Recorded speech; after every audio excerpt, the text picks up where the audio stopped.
একদিন রাস্তা দিয়ে যাচ্ছিল মুসা পয়গম্বর, রাস্তার মধ্যে এক বৃদ্ধা মহিলা, শরীরে ভালো করে কাপড় নাই, এত বৃদ্ধ, তার একটা ঘর নাই, পেটে খাবার নাই। এই মহিলা মুসা আলাইহিস সালাতু ওয়াস সালামের সামনে দাঁড়ায়া বলে, মুসা পয়গম্বর, আমি শুনছি তুমি নাকি আল্লাহর সঙ্গে সাক্ষাৎ করো, মালিকের সঙ্গে প্রতিদিন কথা বলো। মুসা রে, আমি দাঁড়ায় আছি তোমার সাক্ষাতের জন্য। ও আল্লাহর পয়গম্বর, আল্লাহর সঙ্গে যখন তুমি সাক্ষাৎ করবা, যখনই তুমি কথা বলবা, আমি বুড়িটার জন্য আল্লাহর কাছে একটু কথা বলল। আমার মালিকরে বলবা, আমার মালিক কেন আমার এত গরিব বানাইলো, এত গরিব বানাইলো, নাই আমার কিছু নাই, ওই যে একটা সুপ্রি ঘর, ভিতরে বৃষ্টি পড়ে, কোন রকম এই ঘরের ভিতরে আমি জীবন যাপন করি, এক বেলা যদি খাই তাহলে আরেক বেলা খাইতে পাই না, আমি এত গরিব। মুসা একটু আল্লাহর কাছে বলবা। মুসা নবী বৃদ্ধা মহিলার কথাটা মনোযোগ দিয়ে শুনছে, বলে ঠিক আছে, মাথায় রাখলাম। মুসা নবী চলে যাচ্ছে তোর পাহাড়ে, রাস্তার মধ্যে একজন ধনী ব্যক্তি উনারা আটকাইছে, এত ধনী, এত ধনী। মুসা আলাইহিস সালাতু ওয়াস সালামকে বলেন, মুসা পয়গম্বর, শুনছি আল্লাহর সঙ্গে আপনি কথা বলেন, প্রতিদিন নাকি আপনি সাক্ষাৎ করেন। মুসা পয়গম্বর, আপনি আল্লাহর কাছে কথা বলার শেষে আমার কথা একটু বলবেন। আমার একটা কাজ হলো, আল্লাহ আমারে এত সম্পদ দিছে, এত সম্পদ, এত সম্পদ, আমি আর এই সম্পদের লোভ বহন করতে পারি না। এত কেন দিল?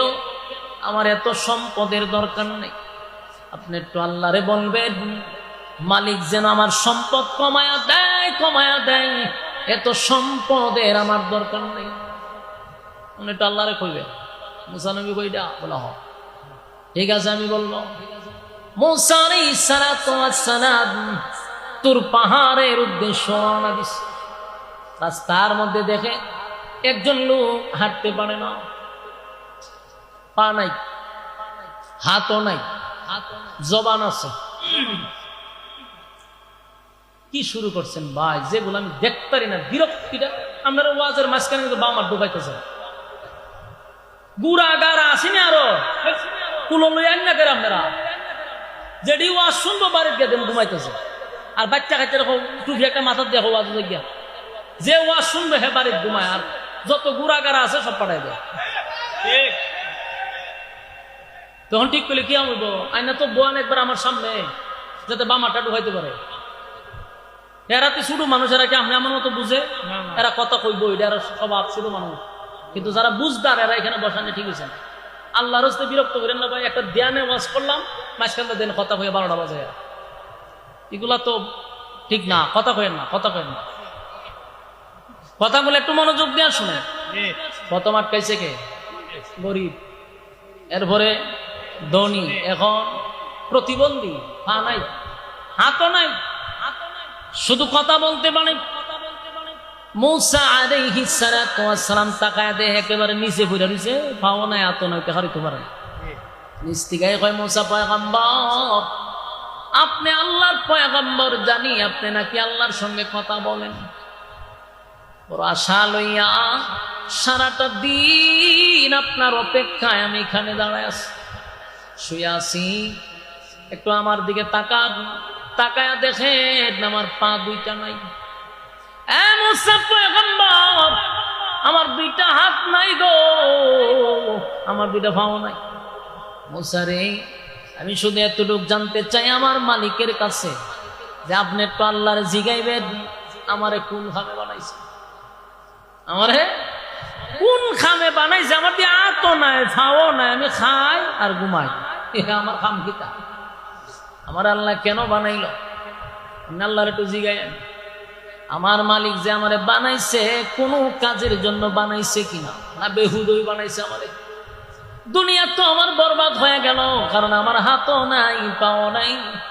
তাই আমার আল্লাহ যেন আমার জানায় যে আমার কোনো খামের লেগে বানাইছে। 3 ব্যক্তির অভিযোগ লইয়া মুসা পয়গম্বর চলে গেল তুর পাহাড়ে, আল্লাহর সঙ্গে কথা বলতে লাগলো।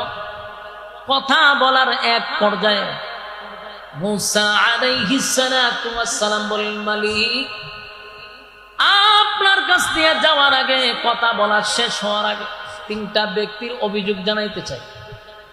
আল্লাহ জানেনি কথা কয় না, আল্লাহ তো সবই জানে। তো কও শুনি। 1 নাম্বার অভিযোগ হলো, একটা বৃদ্ধা মহিলা রাস্তার মধ্যে আমার আটকাইছে। তার অভিযোগ হলো তার কিছুই নাই। তার এত গরিব কেন বানাইলেন? আমার কাছে বলছে আপনি যেন তারে ধন সম্পদ দেন। এটা হলো প্রথম মহিলার অভিযোগ, যে গরিব আল্লাহরে হয়ে আমার কিছু দিত। 2 নাম্বার ব্যক্তি হলো, মালিক তারে এত ধন সম্পদ দিছেন, এখন আর সে সম্পদ নিতে চায় না। তার ধন সম্পদ কিভাবে কমবে, কিভাবে নষ্ট হবে, আপনি আল্লাহ বইলা দিতেন। 3 নাম্বার ব্যক্তিটা হলো, 3 নাম্বার ব্যক্তিটার হাতও নাই পাও নাই, এক বুক কষ্ট লইয়া আমারে প্রশ্ন করছে কেন তারে বানাইছে। কোন কাজের জন্য যদি বানায়া থাকেন আল্লাহ আমারে যেন আপনি বলেন। 3 প্রশ্নের জবাব আল্লাহ দিয়ে দিছে। মুসা আলাইহিস সালাতু ওয়াস সালাম আবার রওনা দিছে। যাওয়ার সময় রওনা দিছে, প্রথম ব্যক্তি আটকাইছে।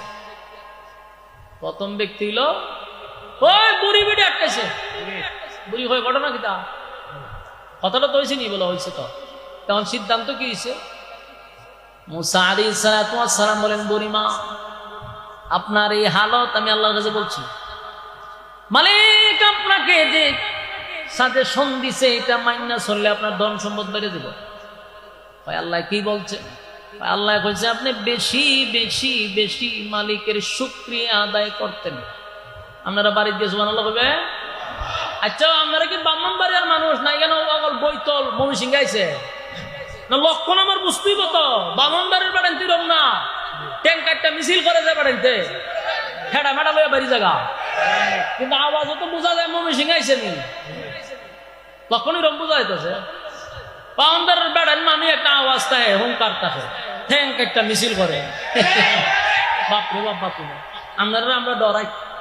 কিন্তু আজকে আমি বুঝতেছি যে আমি কোনো এক উত্তরবঙ্গে আইছি, আল্লাহর সাথে আওয়াজ দিয়ে নি। কেন সুবহানাল্লাহ আসেনি, শিকার আসেনি।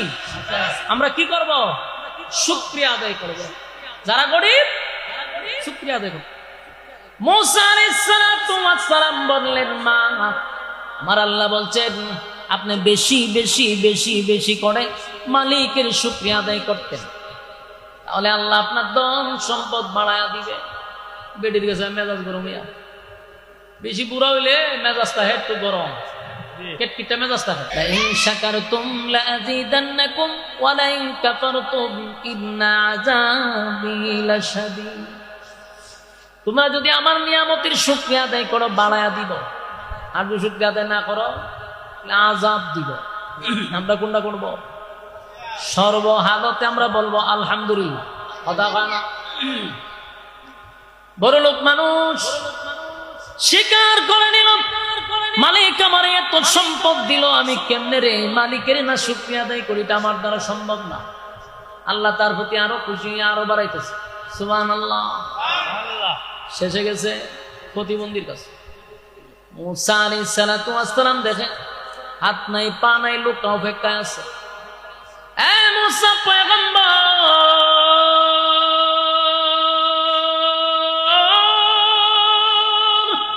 সারাটা দিন আপনার জন্য অপেক্ষায় ছিলাম, আমার পাও নাই,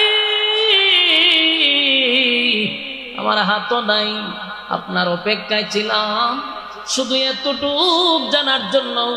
আমার একটা আফসোস, আমার মালিক আমারে কেন বানাইলো, কেন বানাইলো, কেন বানাইলো এটা জানার জন্য।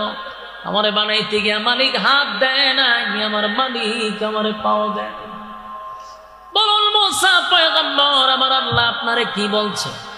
মুসা পয়গম্বর বলেন, শোনো, আমার আল্লাহরে তোমার ব্যাপারে জিজ্ঞাসা করছিলাম। মালিক বলছে জাহান্নামের ভিতরে একটা ছোট্ট গর্ত আছে, এই গর্তটার তোমার শরীরে সমান, এই গর্ত আর তোমার শরীরটা সমান, ওই জায়গাটা খাটবার লাগে আল্লাহ তোমার বানাইছে। সুবহানাল্লাহ। জাহান্নামের ভিতরে আল্লাহ ডুবাইব, সুবহানাল্লাহ বলে। কোনটা লাগাইতে এটাও জানে না, মিলাই লিল একটা যে হান্দি লাগে, চিন্তা করে দেখছে যে হান্দি লাগে, লাগাই নিলাম। মুসা আলাইহিস সালামকে কয়ো, তোমারও তো এমন এক জায়গার লেগে বানাইছে যে জাহান্নামের ভিতরে ছোট্ট একটা গর্ত আছে, এইটার বডিটা তোমার সমান হয়। আল্লাহ চিন্তা করতো যে এইটা তুই তোমার ডুবাই দিব। তখন হে কিতা করছে, আমরলি তো হলে বলে দূর দূর দূর দূর মিয়া, এই খবর লাগে নি তোমার দ্বারা ইসলাম, সে তার কথা নেই। সেটা মিথ্যা, আমরা ভাই আর গেলাম বলে।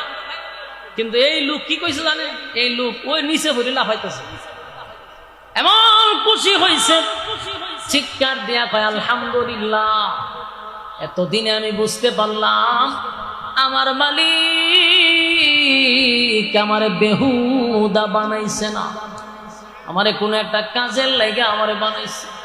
আমি আমার মালিকের সিদ্ধান্তের উপরে আলহামদুলিল্লাহ। মুসা পয়গম্বর, যদি আমার মালিক আমার জাহান্নামের গর্ত বরট করার লেগা বানায়া থাকে, মালিকের এই সিদ্ধান্তের উপরে আমিও আলহামদুলিল্লাহ। এতদিন পরে বুঝতে পারলাম মালিক আমারে কোনো কাজের লেগে বানাইছে, বেহুদা বানাইছে। এই মালিকের প্রশংসা শুরু করলো। আল্লাহ তার এই প্রশংসা শুইনা সাথে সাথে মালিক খুশি হয়ে গেছে। আল্লাহ তারে পূর্ণ সুস্থতা দান করছে। জোরে জোরে কোন সুবহানাল্লাহ। আমার যুবক ভাইরা, এখান থেকে আমার আপনার শিকার দরকার আছে। আল্লাহ কাউরে গরিব বানাবে, পরীক্ষা করবে, কাউরে ধনী বানাবে, পরীক্ষা করবে, কাউরে মুসিবত দিবে, পরীক্ষা করবে। কথা হয় না? যেন আল্লাহ বলেন আমিনু কামা আমানান নাস, তোমরা ঈমান আনো তাদের মতো। তারা কারা? আমিনু কামা আমানান নাস, ওই মানুষের মতো তোমরা ঈমান আনো। ওই মানুষ বলতে আব্দুল্লাহ বিন তামের, উনিও হতে পারে, আসিয়াও হতে পারে, সাহাবায়ে কেরামদের মতো মানুষ হতে পারে। কারণ তারা ঈমানের পরীক্ষায় উত্তীর্ণ হয়েছে রে, এই জন্য তাদের ব্যাপারে আল্লাহ নিজে সুসংবাদ জানায়া দিছে, ওরা জান্নাতি। সুবহানাল্লাহ। দুনিয়ায় জান্নাত দিছে, তাই ঈমানের পরীক্ষা দিছে। আমাদেরও ঈমানের পরীক্ষা দিতে হবে। কথা না? যুবক ভাইয়েরা, ঈমান কারে কয় গো? ঈমান কারে কয়? আল্লাহর হাবিব সাহাবায়ে কেরামদেরকে নিয়ে এক জায়গায় বৈশা গল্প করতেছে। মক্কার এক সাইড থেকে প্রায় কিছু সংখ্যক লোক নবীর সামনে গিয়ে দাঁড়াইছে। দাঁড়ায় বলে, হুজুর, দূর, বহু দূর থেকে আমরা আসছি। আমরা এমন একটা সাইড থেকে আসছি যেখানে কালেমার দাওয়াত পৌঁছায় নাই। فَلْيَعْمَلْ عَمَلًا صَالِحًا وَلَا يُشْرِكْ بِعِبَادَةِ رَبِّهِ أَحَدًا صدق الله العظيم. দুরূদ শরীফ পড়ি। আল্লাহুম্মা সাল্লি আলা মুহাম্মাদিন ওয়া আলা কামা সাল্লাইতা আলা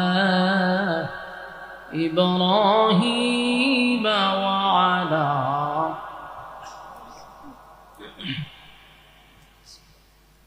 ইন্নাকা হামিদুম মাজিদ.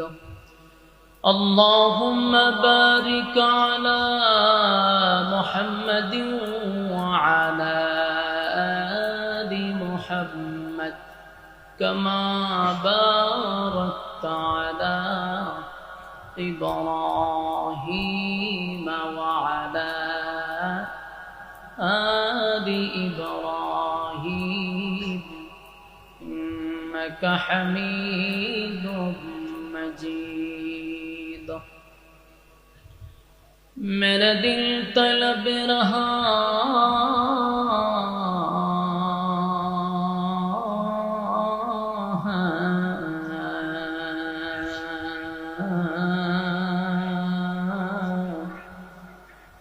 मेरे जलने रहा है सीना ये दवा वही मिलेंगी मुझे ले चलो मदीना बलगल बिकमालिही कशफत तुजा बिजमाली हसनत जमीअ ख़िसालिही सल्लल्लाहु ज़िकीर बातिल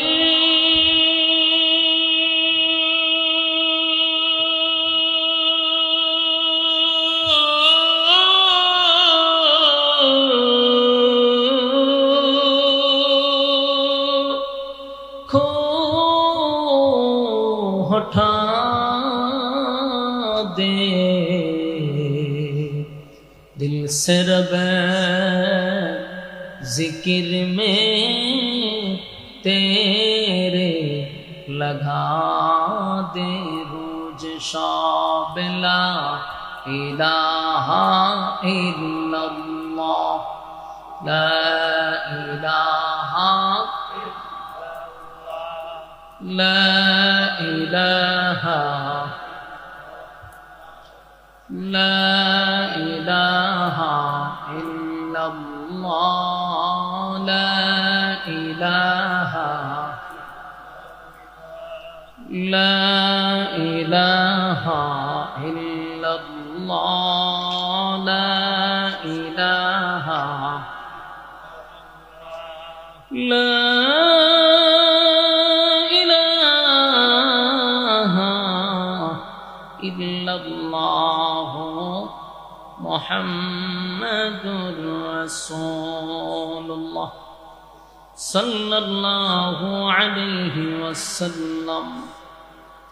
আলহামদুলিল্লাহ, ব্রাহ্মণবাড়িয়া জেলার অন্তর্গত চান্দপুর পূর্বপাড়া বাজার আল বাইতুল আশরাফ জামের মসজিদ কমিটির উদ্যোগে আয়োজিত ও ব্যবসায়িক বৃন্দদের উদ্যোগে ওয়াজুদ ওয়ার মাহফিলের সম্মানিত সভাপতি উস্তাদুল উলামা আলহাজ হযরত মাওলানা আব্দুল মুমিন সাহেব দামাত বরকাতুহু, আরও আছেন হযরত মাওলানা মুফতি রহমতুল্লাহ সাহেব, হাজী মোহাম্মদ নাসির উদ্দিন ভুইয়া নাসির মাস্টার সাহেব, ওয়াজ করেছেন হযরত মাওলানা নজির আহমদ ফরিদি সাহেব, হযরত মাওলানা মুফতি মাহফুজুর রহমান সাহেব। সম্মানিত সুধী, আমরা আসতে পেরে বসতে পেরে খুশি না বেজার? মুসলমানের এক ক্লান্তি লগ্নে এরকম একটা দিনই মজলিসে সমস্ত ব্যস্ততাকে পিছনে রেখে মৌমাছির মতো প্রচণ্ড গরমে আপনারা বসে আছেন, দাঁড়িয়ে আছেন, উদ্দেশ্য কিছু দিনই কথা শোনা। আল্লাহ তাআলা আপনাদের এই আশা এবং বসাটাকে দুনু জাহানের জন্য কবুল করুক, আমিন। যতক্ষণ আপনারা এই এরিয়ার ভিতরে থাকবেন নসিহত শোনার উদ্দেশ্যে, নাজালাত আলাইহিমুস সাকিনা, উপর থেকে সাকিনা রহমত নাজিল হবে। খুশি না বেজার আপনারা? গুনাহ হবে না এটাই সম্ভব, কিন্তু প্যান্ডেলের বাহিরে গেলে গুনাহ যে হবে এটাও সম্ভব। তাই গুনাহ মুক্ত পরিবেশে আমরা বসছি। আল্লাহর কাছে আমরা সবচেয়ে বড় শুকরিয়া আদায় করি যে আল্লাহ আমরা সুস্থ রাখছে, যেন আমরা শুকরিয়া আদায় করি আলহামদুলিল্লাহ। আলহামদুলিল্লাহ, সুস্থ থাকার কারণে আপনারা এখানে আসছেন। আপনি এবং আমার মতো কত মানুষ অসুস্থ, হসপিটালে, বিভিন্ন মানুষ বিভিন্ন জায়গায় আটকা পড়ে আছে, কিন্তু আপনারা জায়গা হচ্ছে না, দাঁড়িয়ে আছেন, মৌমাছির মতো বসে আছেন প্রচন্ড গরমের মধ্যে। আল্লাহ তাআলার কুদরতি ক্যামেরায় ভিডিওগুলা করা হচ্ছে। রোজ হাসরের দিনে আমাদের কোনো মুসিবতের সময় উসিলা স্বরূপ এই ভিডিওটা আল্লাহ আমাদেরকে সেদিন দেখাবে। আলহামদুলিল্লাহ। এই জন্য আমরা মোনাজাত পর্যন্ত, মানে মোনাজাত পর্যন্ত থাকবেন, মোনাজাত দিয়ে যাবেন, এরকম নিয়ত আছে কার কার? হাত তুলি। হ্যাঁ, আমি উপরে বসার কারণে সব দেখি। যারা দাঁড়ায় আছেন অনেকে হাত তুলেন না, এর লক্ষণ খারাপ, উদ্দেশ্য খারাপ। হাত তুলেন একেবারে এইভাবে দাঁড়ায় মারায় বলেন ইনশাআল্লাহ। আমরা মোনাজাত পর্যন্ত এই যে আতলামায়া ইনশাআল্লাহ কয়, আরে উদ্দেশ্য তো খারাপ। কেউ যদি আপনার বাসায় আতলামায় হাত তুলেন না কা, খালি ওয়াদাটা কোনো রকম করাই দেন, বলে ইনশাআল্লাহ মোনাজাত পর্যন্ত আমরা আসি ইনশাআল্লাহ। জায়গা পর্যন্ত আটকাই দিচ্ছে। ওয়াদা বরখেলাপ করা মুনাফিকের খাসলত। কথা কই না দি? কেউ যদি এখন উড়ে কি হইয়া যাইব? মুনাফিক হইয়া। তে কেউ গেলে আপনারা স্লোগান দিবেন, আমি কমু কে যায় রে, আপনারা বলবেন মুনাফিক যায়। ইজ্জত থাকবো নি? হ্যাঁ, ইজ্জত বাঁচাইবার লেগে বই তখন লাগবে। মান সম্মান শেষ হইব। বসেন। কথা আমরা না বলি আশপাশে, ভাই কথা কইেন না। কথা কইলে মনোযোগ নষ্ট হইব। কেউ আমরা কথা না বলি। যেহেতু আপনারা দাঁড়িয়ে আছেন, কেউ বসে আছেন প্রচন্ড গরমের মধ্যে, আমি ভূমিকা লম্বা না করে ডাইরেক্ট আলোচনায় ঢুকে গেলে যতক্ষণই বসলেন আলোচনার মধ্যেই থাকলেন। আমি ভূমিকা লম্বা করে আপনাদেরকে কোনো কষ্ট দিব না ইনশাআল্লাহ। আসুন আমরা আলোচনায় ঢুকে যাই। আমি আপনাদের সামনে সূরা কাহফের শেষ অংশের আয়াতগুলি তেলাওয়াত করছি। এই আয়াতকে সামনে রেখে আমরা কিছু কথা আপনাদের সামনে উপস্থাপন করতে চাই। আল্লাহ তাআলা বলনেওয়ালাকে বলার, শুননেওয়ালাকে শ্রবণ করার তৌফিক দান করুক, আমিন। আমার তেলাওয়াতকৃত আয়াতে আল্লাহ দুইটা শর্ত দিছে। বলুন শর্ত কয়টা? এইভাবে জপতে থাকবেন, তাহলে একেবারে আলোচনা মুখস্থ হয়ে যাবে। আল্লাহ আমাদেরকে শর্ত দিছে দুইটা, এবং সুসংবাদ জানাইছেন একটা। বলুন সুসংবাদ কয়টা? শর্ত কয়টা? দুইটা শর্ত যদি আমরা মানি, আল্লাহ আমাদেরকে এমন সুসংবাদ দিছে যেই সুসংবাদটা শুনলে আপনারও খুশি হবে। আমার তেলাওয়াতকৃত আয়াত আল্লাহ বলে, ইন্নাল্লাযীনা আমানু ওয়া আমিলুস সালিহাতি কানাত লাহুম জান্নাতুল ফিরদাউসি নুজুলা। আল্লাহ বলেন দুইটা শর্ত। ইন্নাল্লাযীনা আমানু, এক নম্বর শর্ত হলো ঈমান। দুই নম্বর ওয়া আমিলুস সালিহাত, নেক আমল। তাহলে ঈমান আর একটা হলো নেক আমল, এটা হলো শর্ত। কানাত লাহুম জান্নাতুল ফিরদাউসি নুজুলা। আল্লাহ বলেন এই দুই শর্ত যে মানব, জান্নাতের সর্বোচ্চ ভিআইপি যে জান্নাত, যেটার নাম হলো জান্নাতুল ফিরদাউস, আল্লাহ কয় আমি সর্বোচ্চ জান্নাতুল ফিরদাউসের মেহমান বানায়া দিব। বলুন শর্ত ছাড়া না শর্ত সাপেক্ষে? বিনা শর্তে ফেরদাউস দিবে না। দুই শর্তের বিনিময়ে সর্বোচ্চ জান্নাতের মেহমান বানাবে। আল্লাহ হবে মেজবান আর আমাদেরকে বানাবে মেহমান। কি সুসংবাদ, কি কপাল আমাদের! মাত্র শর্ত হইল দুইটা। এই দুইটা শর্তের কারণে আল্লাহ বলেন ভিআইপি জান্নাতের মেহমান বানাবে। শুনতে তো বড় সহজ, ঠিক না? মাত্র দুইটা শর্ত, ঈমান আর আমল। অসুবিধা কি? এখানে যারা বসছে সবার দাবি ঈমানদার, সবার দাবি হইলো আমরা নেক আমল করি, সে তো জান্নাত হয়ে গেছেন। আপনারা জান্নাতুল ফেরদাউসের মেহমান হয়ে গেছেন, ঠিক না? খুব সহজ। যতটুক সহজ মনে হয়, বাস্তবতা কি এতটা সহজ? ঈমান এমন এক জিনিস যেটা আমরা সকালে ঈমান লইয়া ঘর থেকে বাহির হই আর ঘুমাইবার সময় বেঈমান হইয়া ঘুমাই। বর্তমান পরিস্থিতির এরকম হচ্ছে। আল্লাহ রাসূল বলছে না যে এমন এক জামানা আসবে ঈমান রাখা এত কঠিন হবে যে হাতের তালুর মধ্যে জ্বলন্ত কয়লা রাখা যতটুকু কষ্ট, এর চেয়ে বেশি কষ্ট হবে ইমান রাখা। এটা কোন জামানা জানেননি? 2025 সাল। এই 25 সাল এটা হলো সেই জামানা। এখন ইমান রাখাটা এত কষ্ট, জ্বলন্ত কয়লা হাতে রাখা যায়, কিন্তু ইমান রাখাটা এর চেয়ে বেশি কষ্ট। এজন্য ইমান আর আমল লইয়া যদি কেউ কবরে যেতে পারি, সুসংবাদ হলো জান্নাতুল ফেরদাউস। আপনারা কথা শোনার মন মানসিকতা আসেনি? মনোযোগ দিয়া শুনেন। যতটুকু সহজ মনে করতেছেন বিষয়টা কিন্তু এত সহজ না। তাহলে 1 নাম্বার হলো ইমান, 2 নাম্বার হলো নেকা।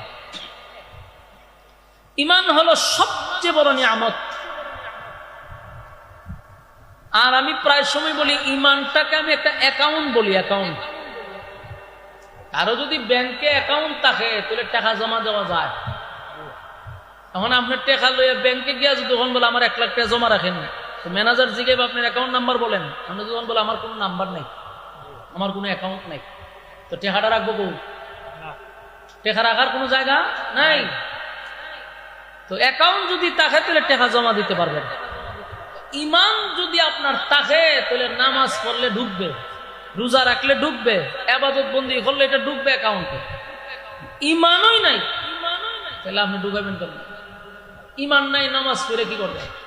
ইমান নাই রোজা রাখবেন, যাইব কো? যাওয়ার জায়গা নেই। ইকুটা একটু কমা।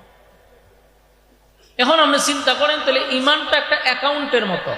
ইমান ঠিক আছে, নামাজ, রোজা, হজ, যাকাত, ইবাদত, বন্দেগী যা করবেন সব ঢুকবে। তাহলে প্রথম তো আমার অ্যাকাউন্ট করতে হবে। এজন্য ইমানের ব্যাপারে আমাদের সতর্ক থাকা দরকার। ইমানটা আবার এত সহজ না। এখন আসুন আমরা ইমান আনব। আল্লাহ প্রত্যেক জায়গাত ইমানদাররে ওয়াজ করছে। কেন করছে? কারণ আমাদের ইমান জায়গাত থাকে না। আমরা ইমান লড়াচড়া করে, আমরা ইমান বিক্রি হয়, আমরা জাকাত ফল্টি মেরে দিই। এই জন্য আল্লাহ বারবার ইমানদারকে দেখেন জাহান্নাম থেকে বাঁচার কথা ইমানদাররে বলছে। ইয়া আইয়ুহাল্লাযীনা আমানু কু আনফুসাকুম ওয়া আহলিকুম নারা। হে ইমানদারেরা, জাহান্নামের আগুন থেকে তোমরা বাঁচো, পরিবার সহ বাঁচো, একা না, তোমার আহালকে বাঁচাও। বলুন বেঈমানরে কইছে না ইমানদাররে কইছে? ইমানদাররে বলছে। ইমানদাররে আল্লাহ বারবার কেন এত সতর্ক করতেছে? আমরা তো সবাই ইমানদার। এই যারা দাঁড়ায় আছেন আপনারা বেঈমান না ইমানদার? কথা কয় না, চিন্তা করে গেছে জোরে কম। ইমানদার বৈশা যারা রয়েছেন ইমানদার। আমিও নিজের দাবি করি ইমানদার, হুজুরও দাবি করে ইমানদার, সবাই নিজেরে ইমানদার দাবি করছি, ঠিক নেই? তো এক বেচারা যে ঈদের নামাজও পড়ে না, সারা বছরে ঈদের নামাজটিও পড়ে না, নামাজ নাই, রোজা নাই, হজ নাই, জাকাত নাই, ফর্দা নাই, সুদে ঘুষে জেনা বেবিচার টেন্ডারবাজি সাদাবাজি কোন আকাম বাদ নাই যে হে করে না। এর যদি আপনি জিজ্ঞাসা করেন আপনি ইমানদার না বেঈমান, বুগত তাফা দিয়ে কইব আমি ইমানদার, ঠিক নেই? এমনি হইতো না, তাফাটা দিয়া কইব। যদি কোন বলে ভাই আপনি ঈদের নামাজও পড়েন না, ইমান আপনার আসেনি, ভাই সব না, নামাজ না বললে গেছে আমার ইমান বড় শক্ত। তাহলে দাবির বেলা হে আপনার থেকে আরো বেশি, দাবির বেলায় আরো বেশি মজবুত, তাফা দিয়া হয় ইমান আছে। তাহলে এখন আমরা একটা প্রশ্ন জাগে না, সুদ করেও হয় ইমানদার, ঘুষ করেও হয় ইমানদার, বেনামাজিও হয় ইমানদার, বেফরদাওয়ালাও হয় ইমানদার, টেন্ডারবাজেও হয় ইমানদার, সাদাবাজেও হয় ইমানদার, দুর্নীতিবাজেও হয় ইমানদার, জেনা করেও হয় ইমানদার, ইমাম সাহেবও হয় ইমানদার, বক্তাও হয় ইমানদার, ফিস সাহেবও হয় ইমানদার, সবই ইমানদার। বেঈমান কই? কথা হয় না, যে রে কয় হেও কয় আমি ইমানদার, তো বেঈমানটা গেল কো? সম্মানিত সুধী, শুধু সাবাবাজি করে দাবি করলে তো হবে না, বাস্তবায়ন হতে হবে। আমি দাবি করলাম ইমানদার, কিন্তু আসলে কি আমি ইমানদার? গাইন জায়গায় 3 অক্ষর, হেরে নাম পালাইছে ফুলের মতো পবিত্র। তাহলে এই কথা বলে তো দাবি করা যাবে, কিন্তু অরিজিনালি কি আমরা ইমানদার হইতে পারবো? দাবি দিয়া ইমানদার হওয়া যায়। ইমানদারের ইমানই পরীক্ষা হয়। কথা কি বুঝতেছেন? আচ্ছা, জ্বর উঠেনি আপনারা, কাফ জ্বর উঠলে ফার্মেসির থেকে ডাক্তার আনলে ডাক্তারে ব্যাগ থেকে দেখবেন একটা কলম বাইর করে, এটা বগলের নিচে ঢুকায় রাখে, এটার নাম হইল থার্মোমিটার। বলুন কি মিটার? এটারে জ্বর মাপার মেশিন। তো এই থার্মোমিটার ওই জিব্বার নিচে দেয়, আনালে বগলের নিচে দেয়, দিয়া কতক্ষণ দইয়া কয় যে আপনার জ্বর 103 অথবা 104, যে মেশিনটা দিয়া মাপে এটা নাম হলো থার্মোমিটার। জ্বর মাপার মেশিন থাকার কারণে জ্বর কত আপনি না বললেও বাইর করেন যা, কথা বলেন না জি। আপনি যদি তখন বলেন না আমার জ্বর বেশি না, কিন্তু মাইপটা দেখা যায় আপনার জ্বর সর্বোচ্চ, এটা মাপার মেশিন আছে। কিন্তু ইমান মাপার মেশিন তো নাই। ইমান মাপার মেশিন না থাকার কারণে সুদকুরেরাও হয় ইমানদার, ঘুষকুরেরাও হয় ইমানদার, বেনামাজিরাও হয় ইমানদার, জেনাকুররাও হয় ইমানদার। কেন কয়? মাফার মেশিন নাই। ওই আমার কথা বুঝুন না আপনারা, একটু হানা কন্যা কা মেশিন না থাকার কারণে দাবিটা করার সুযোগ পাইছে, কথা কয় না তো। যদি মেশিন থাকতো দাবি করতে পারতো। আমি যে বক্তাইছি বাস করতাম, আমি ইমানদার দাবি করতে পারতাম না যদি মেশিন থাকতো। আমি যখন স্টেজে উঠলাম হইলে তখন বলে হুজুর একটু খারুন চান, আপনি ওয়াজ করবেন পরে আগে বগলের নিচে একটু আলগি দেন। তো দেখতে না বলে তুললে আমার বগল আলগি মেরে দিছে, আলগি মাইরে মেশিন একটা ঢুকাই দিছে, দিয়ে হয় একটু খারে তখন খারো রইলাম টান্দা বাইর করে হয়তো জোর আপনার ইমান জিরো। ওয়াজ করানো লাগতো না, বাদ যায় ইজ্জত লইয়া তাড়াতাড়ি বাড়িতে যায়। ধরা খাইলাম বলিনি ইমাম সাহেব নামাজ পড়াই, তো ইমাম সাহেব নামাজ পড়াইবার আগে বগলের নিচে খাটি ঢুকাই দিছে। আগে পরীক্ষা করে পরীক্ষা করে দেখতো ইমান জিরো।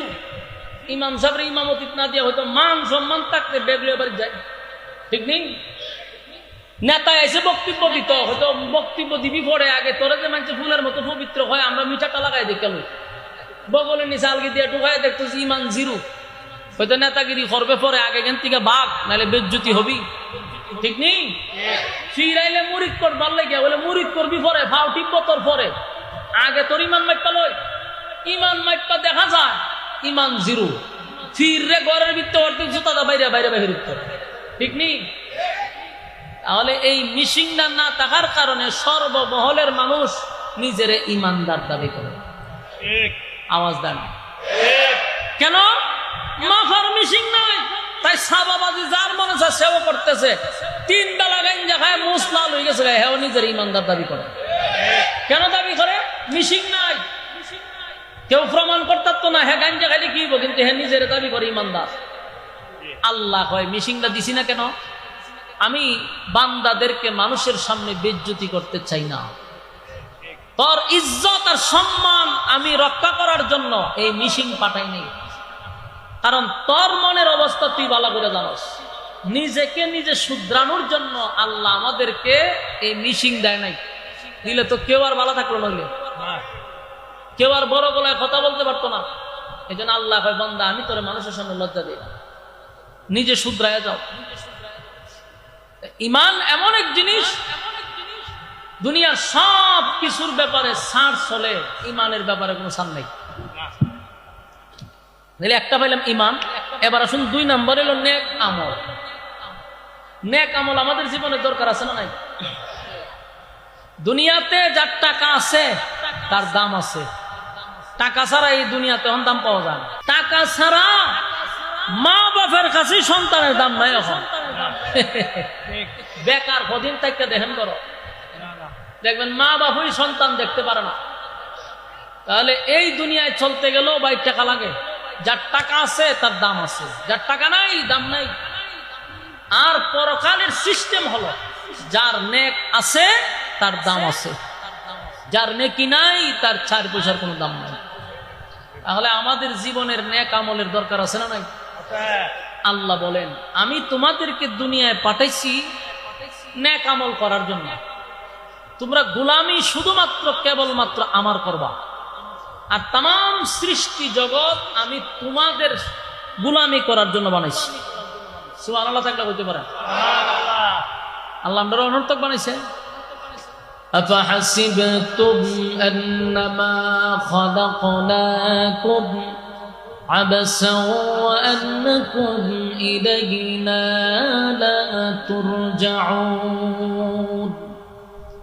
রব্বে কারীম বলেন, অনর্থক দুনিয়ার জমিনে আমি পাঠাইনি। ক্ষণস্থায়ী দুনিয়া, এই দুনিয়া চিরস্থায়ী না। এটা তো বিশ্বাস করে পৃথিবীর সব মানুষ একটা বিষয়ে একমত, এটা হলো পৃথিবী চিরস্থায়ী না, এটা ক্ষণস্থায়ী, থাকার জায়গা না। আমার আগেও কেউ থাকতে পারলো না, আমার পরেও কেউ থাকতে পারবে না। দুনিয়া চিরস্থায়ী নয় গো, এটা ক্ষণস্থায়ী, চলে যেতে হবে। তাহলে আমরা কেন আসলাম, এই বিষয়টা আমাদের মাথায় রাখা দরকার। খাওয়ার জন্য আল্লাহ বানায় নাই, ঘুমানোর জন্য মালিক আমাদেরকে বানায় নাই, তাহলে বানাইলো কেন? ওমা খালাকুতুল জিন্না ওয়াল ইনসা ইল্লা লিয়াবুদুন। দুইটা জাতিরে আমি আল্লাহ শুধুমাত্র কেবলমাত্র আমার গোলামির জন্য বানাইছি। বান্দারে, আমার গোলামি ছাড়া বিকল্প কোন রাস্তা যদি চলস, এই রাস্তা ভালো হবে না। বারবার তোদেরকে আমি সতর্ক করে দিলাম, আমি কিন্তু বানাইছি ইবাদতের জন্য। আর সমগ্র পৃথিবীর যত সৃষ্টি জগৎ আছে, সূর্য চন্দ্র গ্রহ নক্ষত্র পাহাড় পর্বত সাগর নদী নালা খাল বিল কীট পতঙ্গ, সব বানাইছি বান্দা তোর গোলামির জন্য। আমার যুবক ভাইরা, এই পৃথিবী চিরস্থায়ী না, ক্ষণস্থায়ী। দুইটা জিনিস লইয়া আমাদের যাইতে হবে। একটা হলো ঈমান, আরেকটা হলো নেকামল। এই পৃথিবীর থেকে যেদিন চিরবিদায় হয়ে চলে যাব, যদি জাররা পরিমাণ ঈমান লইয়াও কবরে যাইতে পারি রে, জাররা পরিমাণ, আল্লাহর নবী বলেন একদিন বান্দারে আল্লাহ জান্নাতে ঢুকাবে শুধুমাত্র জাররা পরিমাণ ঈমান থাকার কারণে। দুইটা জিনিস লইয়া যদি যাইতে পারে, ঈমান আর আমল। গুনার কারণে মানুষ শাস্তি পাবে, কিন্তু জাররা পরিমাণ ঈমান থাকার কারণে মালিক তারে জান্নাত দিবে। ঈমান বড় মারাত্মক। যুবক ভাইরা, হাসরের মাঠে সেদিন আমাদের জন্য কোন পরিচিত লোক দিয়ে আমাদেরকে কেউ বাঁচাইতে পারবে না। যে অমুক পীর সাহেবের আমি ধরছিলাম, আমার পীর সাহেব কেন এসা বাঁচাইব, এটা কি সম্ভব? আমার যুবক ভাইরা, হাসরের মাঠে কেউ কারো হবে না। ইয়াউমা ইয়াফিরুল মারউ মিন আখিহি ওয়া উম্মিহি ওয়া আবিহি ওয়া সাহিবাতিহি ওয়া বানিহি। হাসরের মাঠে মাই তো তার সন্তানের পরিচয় দিবে না, বাবা তার সন্তানের পরিচয় দিবে না। মার থেকে কি মাসির আদর বেশি? কথা কয় না। আপনারা কি আমার ওয়াজ বুঝেন? প্যান্ডেলে কি আওয়াজ যায়? হ্যাঁ, আপনারা না আওয়াজ তো কম খাও, ওয়াজ দিয়ে শুনেন, আমার তো কাউন্টার দিতেই যা হওয়া বুঝতেছি। বলুন, মার থেকে কি মাসির আদর বেশি? যদি মার থেকে মাসির আদরটা বেশি হয়, বলবেন সন্দেহ আছে, ঠিক নেই? মা নিজেই সন্তানের পরিচয় দিবে না। সন্তান মার কাছে গিয়া বলবে, মা গো আমি তোমার সন্তান। কিয়ামতের কঠিন ময়দানে একটা মুসিবতে পড়ছি, মা হইয়া যদি সন্তানের পাশে তুমি দাঁড়াইতা, মা সন্তানকে ভালো করে চিনবে, কিন্তু একটা নেকির ভয়ে সন্তানকে পরিচয় দিবে না। কি বুঝলেন? মা নিজের সন্তানকে একটা নেকির কারণে পরিচয় দেয় না। বাবার কাছে যাবে, বাবাও চিন্তা করবো যদি এমন পরিচয় দিই, বলে হ তুই আমার ছেলে আছি কি, আমার কাছে তো নেকির কি খুঁজে, লেখা আমি বিয়েই করছি না, ফুলাইব হইতে। যুবক ভাইরা চিন্তা করেন, আসরের মাঠ এটা কত ভয়ঙ্কর। এই মা তার সন্তানকে পরিচয় দেয় না, বাবা সন্তানের পরিচয় দেয় না, তার মানে কেউ কারো হবে না। মা তার সন্তানের পাশে যদি না দাঁড়ায়, বাবা যদি তার সন্তানের পাশে না দাঁড়ায়, কোনো পীর দাঁড়াবে না। এটা লিখে রাখেন, কোন পীর আপনার পাশে দাঁড়াবে না। আমার আমল লইয়া আমার কবরে যেতে হবে, আমার জবাব আমার দিতে হবে। এটা দুনিয়া না যে বড় ভাই ছোট ভাই অমুক নেতা তমুক নেতা দিয়া আমি এখানে যাবজ্জীবন যা লইছে এবার 5 বছর রেখে বাড়ি করে লইছে। কারণ বড় ভাই আছে, ছোট ভাই আছে, আসরের মাঠে কি সম্ভব? এখানে কথা কই কেনা ভাই, সবচেয়ে বিরক্ত হইলো কথা কয় না। তোমরা বালা না লাগাতে বাইকে ঘুমাইবার না, কথা কওয়া শুরু করছে, কারণ বলে দিচ্ছে। কথা বন্ধ করেন, গুরুত্বপূর্ণ কথা মনোযোগ দিয়ে শোনেন, খুব গুরুত্বপূর্ণ কথা। আপনি চিন্তা করেন যাবজ্জীবন জেল হয়েছে, কিন্তু কদিনের ভিতরে বেরিয়েছে 5 বছরের ভিতরে। কেন বেরিয়েছে? ছোট ভাই আছে, বড় ভাই আছে, ফাতি নেতা আছে, বড় নেতা আছে। হাসরের মাঠে মামলা লড়ার জন্য কেউ দাঁড়াবে না। আপনার আপন ভাই আপন মা বাবাও যাবে না। আপনি নিজেরই প্রশ্ন করেন, যেখানে মা যায় না বাবা যায় না, ফির যাবনি তাহলে ভুয়া। আমার ইবাদত আমার আখলাক নিয়ে আমার ইবাদত বন্দেগী নিয়ে যখন কবরে যাব, আমার জবাবটা আমি দিব, কেউ আমার পাশে দাঁড়াবে। আল্লাহ রাব্বুল আলামিন বলেন, সেই কঠিন মুসিবতের দিনে যদি ইবাদত থাকে, নেক আমল থাকে, নেক আমলের পাল্লা যদি বাড়ি হয় গো, ওয়াদা দিলাম জান্নাতুল ফিরদাউসের মেহমান বানাবো। 1 নাম্বার হলো ঈমান। ইন্নাল্লাযীনা আমানু, বান্দা তোমরা ঈমান আনো। ঈমান আনবো, কার মতো ঈমান আনবো? আল্লাহ বলেন আমিনু কামা আমানান নাস। ঈমান আনো ওই মানুষের মতো যারা ঈমান আনছে, তাদের মতো ঈমান আনো। তারা কারারে? সাহাবায়ে কেরাম। সাহাবায়ে কেরামদের মতো তোমরা ঈমান আনো। যারা ঈমান আনছে, ঈমানের বিনিময়ে জীবন দিছে, ঈমান দেয় নাই। ঈমানের জন্য জীবন দিল, ঈমান দেয় নাই। তাই প্রত্যেকটা মানুষ যাদেরকে নিজেরা ঈমানদার দাবি করব, লেখা রাখেন আল্লাহ ঈমানের পরীক্ষা নিবে। কথা হয় না? ঈমানের পরীক্ষা নিবে গো। ঈমানের পরীক্ষা ছাড়া কোনো মানুষ আপনারা পাস করতে পারবেন না। পরীক্ষা হবে, এটা নিশ্চিত। যেই মানুষগুলারে আল্লাহ দুনিয়ায় জান্নাতের সার্টিফিকেট দিল, তারাও পরীক্ষা দিছে না? বিনা পরীক্ষা পরীক্ষা। তুমি আর আমিও ঈমানদার দাবি করব, আর পরীক্ষা হবে না, এটা সম্ভব না।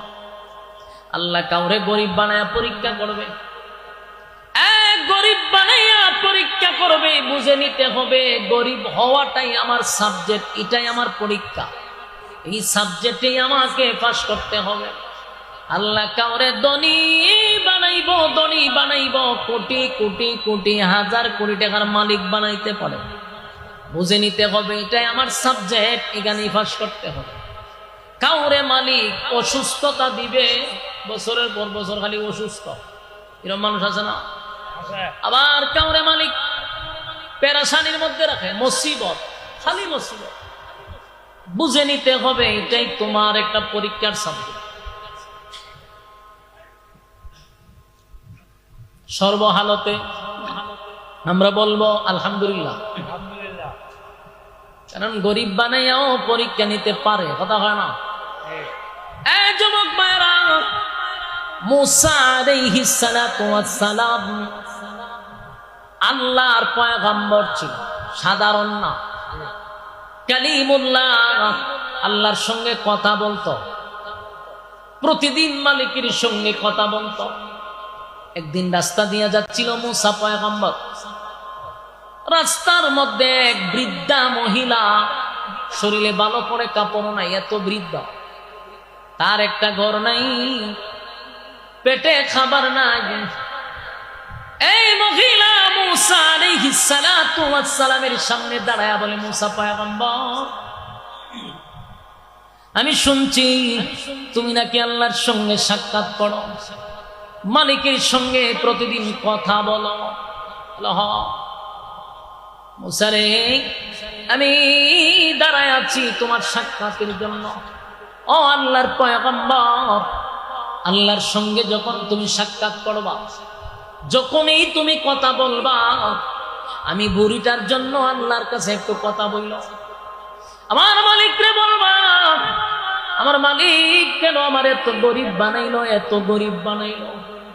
নাই আমার কিছু নাই, ওই যে একটা সুপ্রি ঘর, ভিতরে বৃষ্টি পড়ে, কোন রকম এই ঘরের ভিতরে আমি জীবন যাপন করি। এক বেলা যদি খাই তাহলে আরেক বেলা খাইতে পাই না, আমি এত গরিব। মুসা একটু আল্লাহর কাছে বলবা। মুসা নবী বৃদ্ধা মহিলার কথাটা মনোযোগ দিয়া শুনছে, বলে ঠিক আছে, মাথায় রাখলাম। মুসা নবী চলে যাচ্ছে তোর পাহাড়ে। রাস্তার মধ্যে একজন ধনী ব্যক্তি উনারা আটকাইছে। এত ধনী, এত ধনী। মুসা আলাইহিস সালাতু ওয়াস সালামকে বলেন, মুসা পয়গম্বর, শুনছি আল্লাহর সঙ্গে আপনি কথা বলেন, প্রতিদিন নাকি আপনি সাক্ষাৎ করেন। মুসা পয়গম্বর, আপনি আল্লাহর কাছে কথা বলার শেষে আমার কথা একটু বলবেন। আমার একটা কাজ হলো, আল্লাহ আমারে এত সম্পদ দিছে, এত সম্পদ, এত সম্পদ, আমি আর এই সম্পদের লোভ বহন করতে পারি না। এত কেন দিল? আমার এত সম্পদের দরকার নেই। আপনি একটু আল্লাহরে বলবেন, মালিক যেন আমার সম্পদ কমায়া দেয়, কমায়া দেয়। এত সম্পদের আমার দরকার নেই। উনি একটু আল্লাহরে কইবে। মুসা নবী কইটা বলা হ, ঠিক আছে আমি বলবো। মুসা আলাইহিস সালাতু ওয়াস সালাম তোর পাহাড়ের উদ্দেশ্যে রওনা দিছে। রাস্তার মধ্যে দেখে একজন লোক হাঁটতে পারে না, পা নাই, হাতও নাই, জবান আছে। কি শুরু করছেন ভাই, যেগুলো আমি দেখতে পারি না, বিরক্তিটা। আপনারা ওয়াজের মাঝখানে কিন্তু বাম হাত ঢুকাইতেছেন, গুড়া গাড়া আসেনি আরো কুলো লই আন না করে আপনারা। যেটি ওয়াজ শুনবো বাড়ির গিয়ে দেন ঘুমাইতেছে, আর বাচ্চা কাচ্চা এরকম টুপি একটা মাথার দেখো ওয়াজ গিয়া, যে ওয়াজ শুনবে হে বাড়ির ঘুমায়, আর যত গুড়া গাড়া আছে সব পাঠাই দেয়। তখন ঠিক করলে কি হইব? আইনা তো বোয়ান একবার আমার সামনে, যাতে বামাটা ঢুকাইতে পারে। এরা তো শুধু মানুষ, এরা কি আপনি আমার মতো বুঝে? এরা কথা কইব, এরা স্বভাব শুধু মানুষ। কিন্তু যারা বুঝদার এরা এখানে বসানে ঠিক আছে। আল্লাহর হস্তে বিরক্ত করেন না ভাই। একটা ধ্যানে ওয়াজ করলাম, মাঝখানে দেন কথা কয়ে 12টা বাজে। এগুলা তো ঠিক না, কথা কয়েন না, কথা কয়েন না। কথাগুলো একটু মনোযোগ দিয়ে শুনে। প্রথম আটকাইছে কে? গরিব, এরপরে ধনী, এখন প্রতিবন্ধী, পা নাই, হাতও নাই, শুধু কথা বলতে পারে। মুসা আলাইহিস সালাতু ওয়াস সালাম তাকায় দেখে একেবারে নিচে পড়ে রইছে, পাও নাই, হাতও নাই, হারিতে পারে না। নিচ থেকে কয়, মুসা পয়গম্বর, আপনি আল্লাহর পয়গম্বর, জানি আপনি নাকি আল্লাহর সঙ্গে কথা বলেন। বড় আশা লইয়া সারাটা দিন আপনার অপেক্ষায় আমি এখানে দাঁড়ায় আছি, শুয়ে আছি। একটু আমার দিকে তাকান, তাকায়া দেখেন আমার পা দুইটা নাই। মুসা পয়গম্বর, আমার দুইটা হাত নাই গো, আমার দুইটা পাও নাই। মুসা রে, আমি শুধু এতটুকু জানতে চাই আমার মালিকের কাছে, যে আপনি একটু আল্লাহরে জিগাইবেন, আমারে কোন খামে বানাইছে, আমারে কোন খামে বানাইছে। আমার দিয়ে হাতও নাই, পাও নাই, আমি খাই আর ঘুমাই, আমার খাম কিতা? আমার আল্লাহ কেন বানাইল? আল্লাহর একটু জিগাইন, আমার মালিক যে আমারে বানাইছে কোন কাজের জন্য বানাইছে কিনা, না বেহুদই বানাইছে আমারে? দুনিয়া তো আমার বরবাদ হয়ে গেল, কারণ আমার হাতও নাই, পাও নাই। তাই আমার আল্লাহ যেন আমারে জানায় যে আমারে কোন খামের লেগে বানাইছে। তিন ব্যক্তির অভিযোগ লইয়া মুসা পয়গম্বর চলে গেল তুর পাহাড়ে, আল্লাহর সঙ্গে কথা বলতে লাগলো। কথা বলার এক পর্যায়ে মূসা আলাইহিস সালাতু ওয়াস সালাম বলেন, মালিক আপনার কাছ দিয়ে যাওয়ার আগে, কথা বলা শেষ হওয়ার আগে তিনটা ব্যক্তির অভিযোগ জানাইতে চাই। আল্লাহ জানেনি? কথা কয় না, আল্লাহ তো সবই জানে। কও শুনি। এক নাম্বার অভিযোগ হলো, একটা বৃদ্ধা মহিলা রাস্তার মধ্যে আমার আটকাইছে। তার অভিযোগ হলো তার কিছুই নাই। তার এত গরিব কেন বানাইলেন? আমার কাছে বলছে আপনি যেন তারে ধন সম্পদ দেন।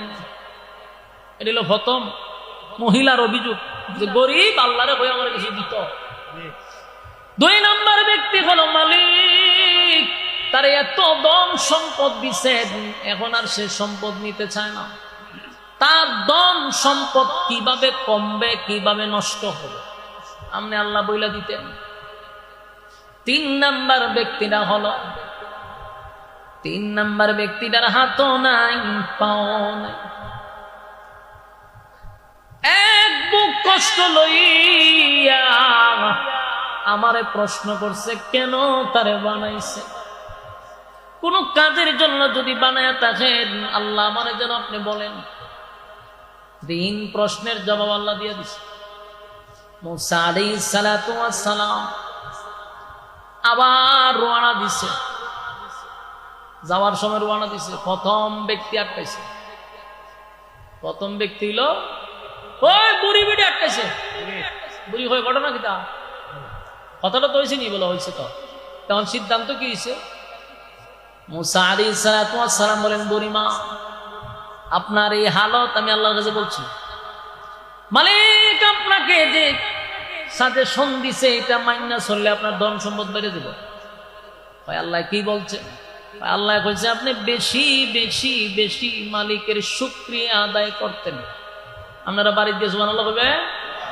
আচ্ছা আপনারা কি ব্রাহ্মণবাড়িয়ার মানুষ না? কেন বৈতল ময়মনসিংহ আইছে না? লক্ষণ আমার বুঝতেই কত ব্রাহ্মণবাড়ির বাড়েন তিরম না, ট্যাঙ্কারটা মিছিল করে যায় বাড়িতে, হেডা মেডা লইয়া বাড়ি জায়গা, কিন্তু আওয়াজও তো বোঝা যায় ময়মনসিংহ আইছে নি। লক্ষণই রম বোঝা যাইতেছে। ব্রাহ্মণবাড়ির বাড়েন মানে একটা আওয়াজ থাকে, হুঙ্কার থাকে, ট্যাঙ্কারটা মিছিল করে। বাপরে বাপ, বাপরে আপনারা আমরা ডরাই। কিন্তু আজকে আমি বুঝতেছি যে আমি কোনো এক উত্তরবঙ্গে আইছি, আল্লাহর সাথে আওয়াজ দিয়ে নি। কেন সুবহানাল্লাহ আসেনি, শিকার আসেনি। আমরা কি করব? শুকরিয়া আদায় করব। যারা গরিব শুকরিয়া আদায় করব। মূসা আলাইহিস সালাতু ওয়াস সালাম বললেন, মা আমার আল্লাহ বলছেন আপনি বেশি বেশি বেশি বেশি করে মালিকের শুকরিয়া আদায় করতেন, তাহলে আল্লাহ আপনার ধন সম্পদ বাড়ায়া দিবে। বেটির কাছে মেজাজ গরম হইয়া, বেশি বুড়া হইলে মেজাজটা একটু গরম, কেটকিটা মেজাজটা। লাইন শাকারতুম লাযিদান্নাকুম ওয়া লাইন কাফারতুম ইন্না আযাবি লাশাদীদ। তোমরা যদি আমার নিয়ামতের শুকরিয়া আদায় করো, বাড়ায়া দিব, আর যদি শুকরিয়া আদায় না করো আযাব দিব। আমরা কোনটা করব? সর্বহালতে আমরা বলবো আলহামদুলিল্লাহ। কথা কয় না?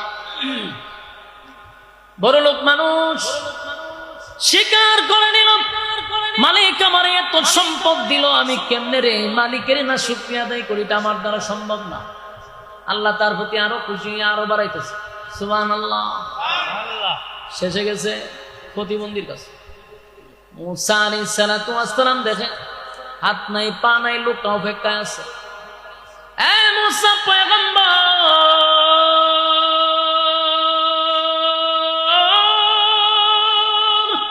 সারাটা দিন আপনার জন্য অপেক্ষায় ছিলাম, আমার পাও নাই, আমার হাতও নাই, আপনার অপেক্ষায় ছিলাম শুধু এতটুক জানার জন্য।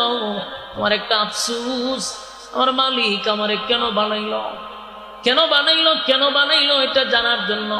আমারে বানাইতে গিয়া মালিক হাত দেয় না, আমার মালিক আমারে পাও দেয়। বলুন মূসা পয়গম্বর, আমার আল্লাহ আপনারে কি বলছে? মূসা পয়গম্বর বলেন, শোনো, আমার আল্লাহরে তোমার ব্যাপারে জিজ্ঞাসা করছিলাম। মালিক বলছে জাহান্নামের ভিতরে একটা ছোট্ট গর্ত আছে, এই গর্তটার তোমার শরীরে সমান। এই গর্ত আর তোমার শরীরটা সমান, ওই জায়গাটা খাটবার লাগে আল্লাহ তোমার বানাইছে। সুবহানাল্লাহ। জাহান্নামের ভিতরে আল্লাহ ডুবাইব, সুবহানাল্লাহ বলে। কোনা কোনটা লাগাইতে এটাও জানে না, মিলাই লিল একটা যে হান্দি লাগে, চিন্তা করে দেখছে যে হান্দি লাগে লাগাই নিলাম। মুসা আলাইহিস সালাম কয় তোমার তো এমন এক জায়গার লেগে বানাইছে যে জাহান্নামের ভিতরে ছোট্ট একটা গর্ত আছে, এইটার বডিটা তোমার সমান হয়। আল্লাহ চিন্তা করছে যে এইটাতে তোমার ডুবাই দিব। তখন হে কিতা করছে, আমরা তো হলে বলে দূর দূর দূর দূর মিয়া, এই খবর লাগে নি তোমার দ্বারা ইসলাম, সে তার কথা নেই। সেটা মিথ্যা, আমরা ভাইয়ার হয়ে গেলাম বলে। কিন্তু এই লোক কি কইছে জানে, এই লোক ওই নিচে ভরি লাফাইতেছে, এমন খুশি হয়েছে, চিৎকার দিয়া কয় আলহামদুলিল্লাহ, এতদিনে আমি বুঝতে পারলাম আমার মালিক আমারে বেহুদা বানাইছে না, আমারে কোন একটা কাজের লাগে আমারে বানাইছে। আমি আমার মালিকের সিদ্ধান্তের উপরে আলহামদুলিল্লাহ। যদি আমার মালিক আমার জাহান্নামের গর্ত বরট করার লেগা বানায়া থাকে, মালিকের এই সিদ্ধান্তের উপরে আমিও আলহামদুলিল্লাহ এতদিন পরে বুঝতে পারলাম মালিক আমারে কোনো কাজের লেগে বানাইছে, বেহুদা বানাইছে। এই মালিকের প্রশংসা শুরু করলো। আল্লাহ তার এই প্রশংসা শুইনা সাথে সাথে মালিক খুশি হয়ে গেছে। আল্লাহ তারে পূর্ণ সুস্থতা দান করছে। জোরে জোরে কোন সুবহানাল্লাহ। আমার যুবক ভাইরা, এখান থেকে আমার আপনার শিকার দরকার আছে। আল্লাহ কাউরে গরিব বানাবে, পরীক্ষা করবে, কাউরে ধনী বানাবে, পরীক্ষা করবে, কাউরে মুসিবত দিবে, পরীক্ষা করবে। কথা হয় না? যেন আল্লাহ বলেন আমিনু কামা আমানান নাস, তোমরা ঈমান আনো তাদের মতো। তারা কারা? আমিনু কামা আমানান নাস, ওই মানুষের মতো তোমরা ঈমান আনো। ওই মানুষ বলতে আব্দুল্লাহ বিন তামের, উনিও হতে পারে, আসিয়াও হতে পারে, সাহাবায়ে কেরামদের মতো মানুষ হতে পারে। কারণ তারা ঈমানের পরীক্ষায় উত্তীর্ণ হয়েছে রে, এই জন্য তাদের ব্যাপারে আল্লাহ নিজে সুসংবাদ জানায়া দিছে, ওরা জান্নাতি। সুবহানাল্লাহ। দুনিয়ায় জান্নাত দিছে, তাই ঈমানের পরীক্ষা দিছে। আমাদেরও ঈমানের পরীক্ষা দিতে হবে। কথা না? যুবক ভাইয়েরা, ঈমান কারে কয় গো? ঈমান কারে কয়?